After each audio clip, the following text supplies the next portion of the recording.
Okay, welcome back. Today we're going to talk about exponential modeling. Now, when we first started off with linear functions, I told you all to look at patterns. So we're going to continue this with any time you see any kind of charts or tables. So now, let's take a look at this. The pattern is x is going up by 1. But what is the y value doing? Going up by 3. So now we call this, first of all, if I ask you if this is linear or not, you would say yes. Okay, now I can ask you what the slope is. Now in this case, this is just a review. Remember, our slope is m, the difference of y over x. So in this case, the difference of my y is going up by 3. My x is going up by 1, so it's 3 over 1, which in this case my slope is 3. Now, what is my initial value? That is what some of us have struggled on a little bit. But what is my initial value? Well, that means when x is 0, what is my y value? In this case, it's 3. So remember, the key to these tables and charts is looking for patterns to see what we can determine it is. So next what I want to do is I've got two other tables.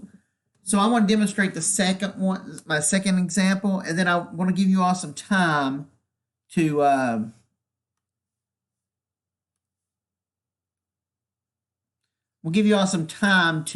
look at the third example. So look, if you're looking at this table,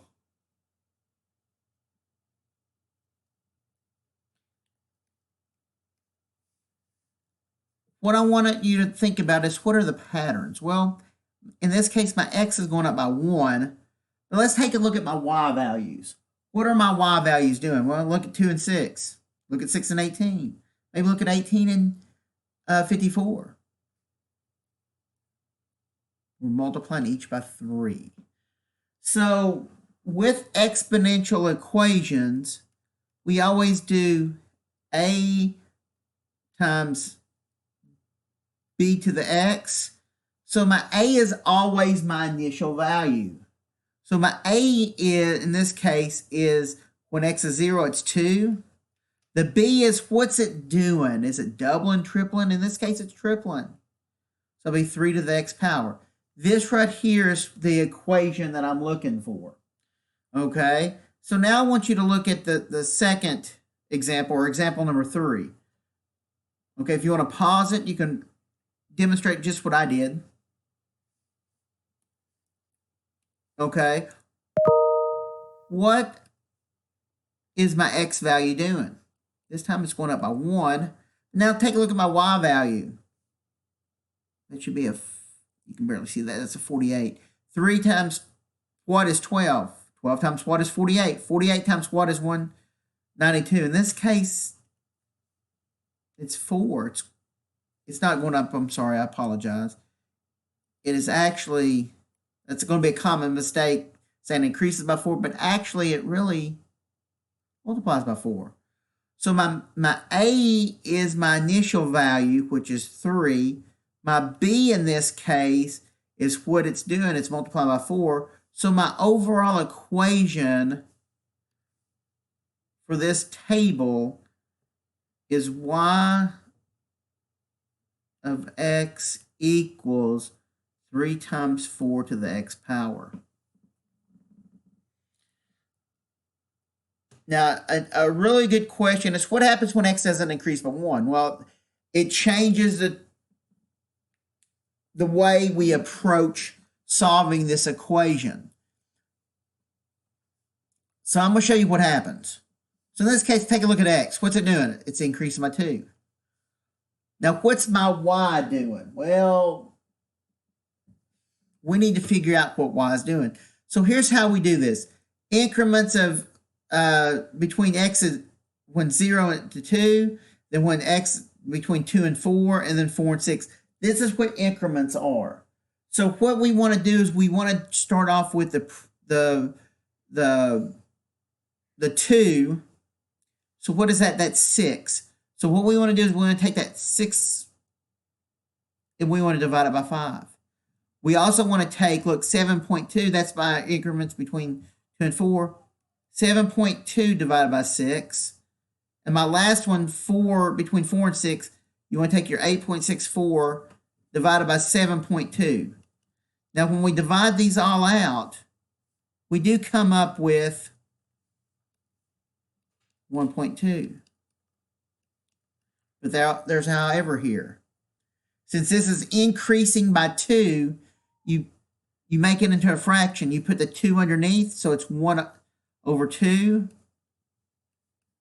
On each one of these, they're going to be the same value.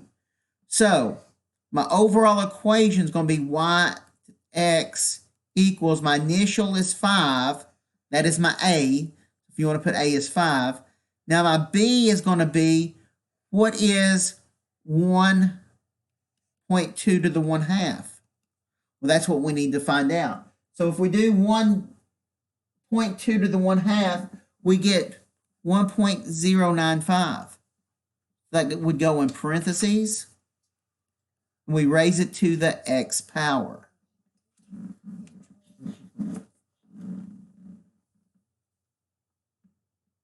Next,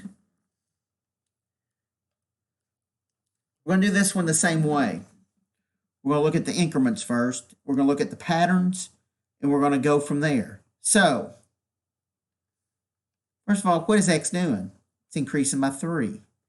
Now, to figure out what y is doing, we're going to take the between 0 and 3, 3 and 6, and 6 and 9 in increments. We're going to say, okay, what is between 0 and 3? Well, you start with the 3, which is 10, divide it by 4. You do 25 divided by 10 for my increments 3 and 6, and between 6 and 9, you do 62.5 and 25. Now, when you divide all of these out, you do get 2.5 on every one of these. So really, this right here is, we're multiplying everything by 2.5. But now, since it is actually going up by 3, we would make that into a fraction 1/3. Now, with calculators, I want to emphasize this. Make sure on some of our calculators, we put this, we raise it in parentheses 1/3. So all of them are going to give you the same amount. So if you say 2.5 raised to the 1/3, you get 1.357, and those are on every one of them because they're the same increments. So my overall equation would be y to the x equals, our initial value, we start off as 4. The 1.357 is what we calculated, and it's raised to the x. Now, all of these problems are going to pertain to homework number 12 on WebAssign. Thank you very much. And next lesson we're going to talk about will be exponential regressions.